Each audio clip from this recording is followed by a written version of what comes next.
আসসালামু আলাইকুম, সবার কি অবস্থা? আমি পড়ছিলাম হুমায়ুন আজাদ বাংলা সাহিত্য থেকে। তো হুমায়ুন আজাদ পড়ার সময় ভাবলাম যে একটা ভিডিও করি। তো হুমায়ুন আজাদের প্রথমে আসলে যারা প্রথম বিসিএস দিবেন তাদের ক্ষেত্রে অনেকটাই অপরিচিত লাগে, বা অনেক সময় আমরা বিশেষ দুই একবার দিই কিন্তু অনেক জিনিস আমরা মাথায় রাখি না, যার কারণে এটা হয়তো বা আমাদের প্রবলেম হয়। প্রথমে দেখবেন আপনার বিগত পরীক্ষায় আসা প্রশ্নের সময় একটু অ্যানালাইসিস করবেন যে বিগত পরীক্ষায় যে আমি প্রশ্নগুলো আসছে সেগুলো একটু দেখবেন যে আসলে সেই লেখক বা সেই সেই অধ্যায়ের কোন জিনিস থেকে, কোন জায়গা থেকে বেশি প্রশ্ন এসে থাকে। তো এখানে দেখেন অলৌকিক স্টিমার স্টিমার এটা হচ্ছে আপনার 37তম বিসিএস এসেছে। তারপর এখানে দেখেন যে সবকিছু নষ্টদের অধিকারে যাবে গ্রন্থটির রচয়িতাকে। তো এখানে কিন্তু তার জন্মসাল বা কোনো সাল টাল আসে নাই। এখানে আমরা অনেক সময় ভুল করি যে অনেক সাল আছে, যার কারণে সেগুলো মুখস্থ করতে করতে আমাদের যে অরিজিনাল যে মুখস্থের বিষয়গুলো সেগুলো আমরা ভুলে যাই। আমরা মনে করি যে আসলে শাল টাল পড়তে পড়তে আমাদের আসলে মূল টপিকটা আমরা ভুলে বসি।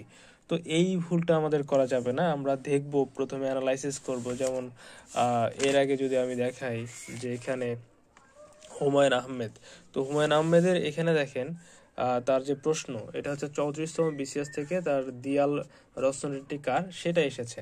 তো দেখেন এইভাবে অ্যানালাইসিস করবেন, যেটা আমি করি।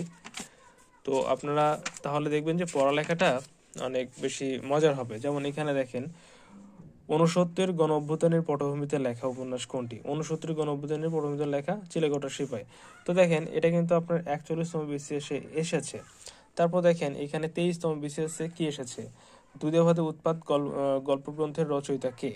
তো এই ব্যাপারগুলো এখানে আমরা অনেক সময় দেখি যে যে সাল সাল আসে, অনেক সাল আসে। আমরা মনে করি যে এত সাল, আমরা এইখানে দেখেন যে কত সাল লেখা। সাল ইম্পর্টেন্ট, আমি বলছি না সাল পড়াটা ইম্পর্টেন্ট না, সাল অবশ্যই ইম্পর্টেন্ট, কিন্তু এতটা ইম্পর্টেন্ট না যে আপনি অন্যগুলোকে অ্যাভয়েড করে শুধু সাল পড়তে থাকবেন এবং আপনার মূল পড়াগুলো আপনি ভুলে যাবেন। তবে অবশ্যই আপনারা চিন্তা করবেন যে বেশি বেশি পড়ার, বারবার যদি আপনি কোনো জিনিস দেখেন সেটা আপনার বেশি দিন মনে থাকবে এবং বেশি সময় আপনার স্মৃতিতে থাকবে। তো এটাই হচ্ছে এই ভিডিওর মূল বিষয়। আপনারা যারা বিসিএস দেবেন বা অন্যান্য চাকরির প্রস্তুতি নিচ্ছেন তাদের জন্য শুভকামনা রইল। আপনারা ভালোভাবে প্রস্তুতি নিন এবং সবার জন্য আপনারা খাস দিলে আপনারা দোয়া করবেন যাতে সবাই ভালো একটা রেজাল্ট করতে পারে পরীক্ষায়। যেহেতু 47তম বিসিএস এর আর কে কে আবেদন করেছেন সেটা কমেন্টে লিখুন, আপনাদের দেখি আমার সাথে মিলে যায় কিনা। ধন্যবাদ সবাই, আসসালামু আলাইকুম।